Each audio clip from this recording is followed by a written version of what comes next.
There's no Skype, no Facebook, no Twitter, no Instagram. We use WeChat. Yeah, yo, Case, tell me your WeChat. Today, we are going to address all your concerns by looking at China's technology, social media. Why we chose this topic? As China has rapidly developed over the years, it is no question that technology is a reflection of how China has grown while also being a driving force, accelerating China's growth. We will be focusing on social media as we feel that it is an accurate reflection of China's culture and beliefs, while also being a major factor of changing China's mindset towards the world. So today, for this topic, our objective is for you to understand the mindset and belief of the Chinese through social media platform, and also to gain insight about the Chinese by analyzing the reason behind the ban of social media. Popular example of social media in China: WeChat, Weibo, Youku Tudou, Tencent QQ, Meipai. But why is there no Skype, Twitter, Facebook, or YouTube? And this is because due to the Great Firewall of China. So what is the Great Firewall of China?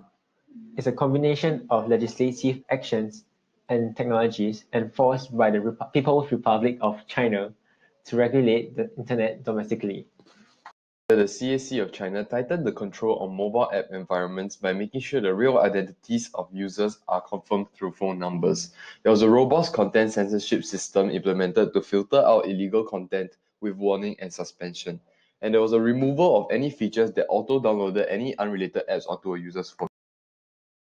This year, Skype, one of the world's largest VoIP and text messaging services, have been removed, reason being that they do not comply with local laws.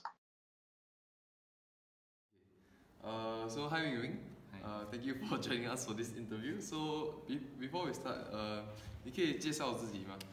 大家好，我的名字叫明明，所以我是义安理工学院的学生，来新加坡有11年了。I would say that it makes them, in a way, when they are not exposed to such views of what other people in other countries think of Chinese people in general, they will feel that they'll be very oblivious to the whole situation, and they will of course continue to carry out their ill-mannered acts, and such that in a way that they will still continue to feel somehow superior to other people, which still puts them in a bad light. I think that is it's quite common, but it's maybe more frequent in China. So maybe that's why I have no idea of this whole situation, because from young till now, or maybe recent years, I have always seen China to be a pretty decent country, and yeah, maybe so I don't really have much opinions on that. I sort of communicate with my sister through WeChat. Then I found out that they actually know quite a lot of things compared to how I think they don't. And yeah, she's quite kept up with the iPhones, all the technology stuff, iPads. Yeah, so it really opens up their minds in a way. They are more receptive of different opinions, and not just think that my country is better than yours, or my view is gonna be like that. You're not gonna change my view, or yeah, something like that. So you're saying that social media has allowed them to sort of get more information from more sources, so that now their thinking is a bit more modernized than before social media. A little bit more westernized, I would say. Oh, okay. I would say that it's pretty unfair, because I have personally used the VPN to sort of stay connected with my friends back here in Singapore, like to continue sharing my memories or moments in China using Instagram, and I feel like I'm quite Singaporean, more towards the Singapore side.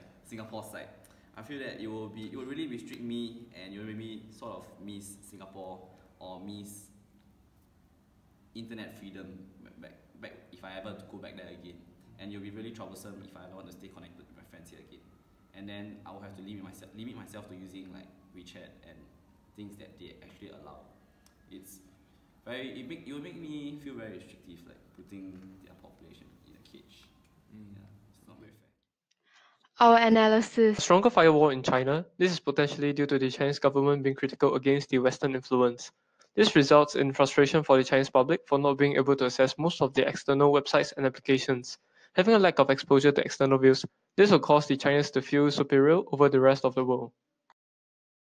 Without the banning of foreign social media websites and applications, the Chinese would have diverted from their traditional conservative beliefs, and they will become more open-minded and more knowledgeable about the Western cultures and news as well. Chinese will be more receptive of differing opinions and are increasingly less superior. In conclusion, the control over the inflow of Western influence shows that the Chinese government still wants an enclosed society in the sense that they want to control the Western influences that reaches their people. From the control of the social media and its various forms, we can see that China remains largely communist in its governmental beliefs.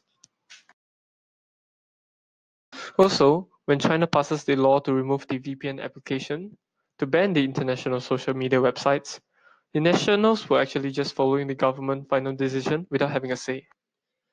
Thank you.